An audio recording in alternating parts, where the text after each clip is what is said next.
Fellas, it's been a minute. I've been busy once again with a decent sized project alongside a little something that I like to call life. But anyways, nobody cares about that. About that project, I've had to make a UI for it since it's a game and I actually want it to be tolerable. Now, for the folks who don't know what a UI is, it's a user interface. It's basically the menus, HUDs, pop-ups, anything in that sort of ballpark. And let me tell you, one thing I've realized over my years of game development, making UI elements is the worst thing ever due to the fact that I'm a programmer and I have zero artistic abilities whatsoever. People normally over-exaggerate when they say they suck at art, but I am dead serious, and this applies to making UIs as well. I mean, there's already a ton of combinations even without my skills being taken into the question. You could have a good UI in a good game, a bad UI in a good game, a good UI in a bad game, or the one that applies to me the most, a bad UI in a bad game. You know the deal. Now, due to my comical lack of art skills, and because I haven't uploaded in a while, and I'm bored, I present to you a look back at my troubled history with UI design. Who knows, maybe there'll even be a lesson to learn from this. Let's get into it. Now we're going to go to my very first few projects, all the way back when I started making games using C++, thinking I was going to be using Unreal 4 in the future. Let me just load this up and I'm too lazy to deal with that right now. Alright, let's take it from the top. Now we're going back to my very first few projects, all the way back when I started out making games using Godot, and never even considered using C++ for anything ever. So this is my first project. The name really hits the nail on the head in my opinion. Now when I started up, you'll probably start thinking that I'm completely off my rocker at this point because there isn't any sort of menu at all. And you're right on both points. This is probably my best example of UI design because I stopped when I was ahead and didn't make a fucking UI in the first place. We got 2 Godot icons, some stolen code, and a picture of Barack Obama, the 44th President of the United States of America. We are set. Why would I ever need anything else? Alright, continuing on to my second project, we have the Modern Warfare 2 remaster, and I vividly remember that I made this solely because I saw the trailer for Modern Warfare 2 2022, and didn't like it at all. So in response, I promptly made Comedy Gold. So you boot it up and you're immediately met with the glorious sight of gender-bent anime versions of all your favorite Modern Warfare 2 characters, Ghost doing that, and the best title you've ever seen in your entire life. I mean, they're basically the same. Other than that, there isn't much to see here other than some stolen code again and me screwing around with tile maps. Also, the player is a bar of soap. Laugh, laugh, laugh. On to the next game, which is Stick Samurai. Ignore that the actual project is named Spatula Samurai. It was supposed to be about fast food or something, I think, I don't know. Anyways, on to the main menu, and Jesus fucking Christ, alrighty then. Well, for one, I just love the use of I couldn't care less default gray for the background, and then we have the main menu using the coolest synthwave-ish font I could find. And of course, I promptly used it in the worst way possible. And you should probably get used to seeing that font. It's probably going to be here a couple more times if I'm going to be honest. And also, there's my full name, just right there for the world to see, because I was just so worried about someone wanting to steal this. Anyways, while we're here, the gameplay stinks too. You can only attack downwards, and I remember that it's because I couldn't figure out how to change which side the attack would be on for some reason. Also, when you die, you're brought to a menu that plays a sad trombone on loop and crashes the game. Oh yeah, that's real nice.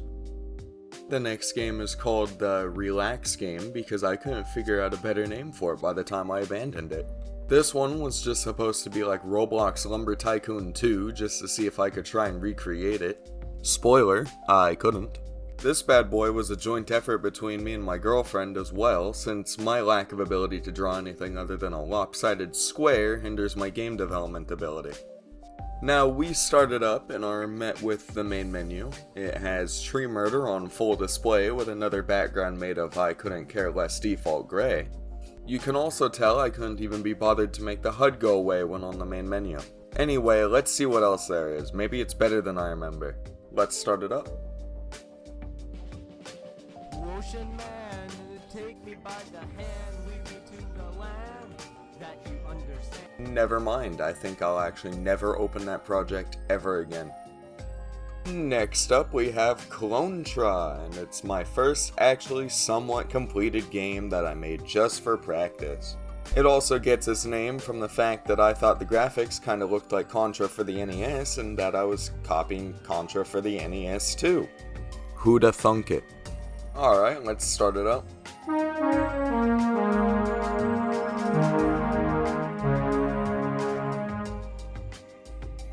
Well, that was probably the worst splash screen I've ever seen in my entire life. Back when I could just sit down and willingly attribute my name to something called Ennoble 4 Games. I guess we just really liked a meal. After that train wreck of a splash screen, we're greeted by the most beautiful main menu ever. And as we are slammed by the random stock music I stole off the internet, you can begin to notice that the main menu is already broken and I didn't even need to do anything this time. Good news, we have a background. Bad news, it's dark purple and looks atrocious. I mean, come on, you're so close to greatness. You could have at least made the colors work with each other, but no. You couldn't even look at a color wheel, you stupid moron. Of course, other than the stolen assets all over the place, I actually kinda enjoy this game's UI parts and, you know, the actual game.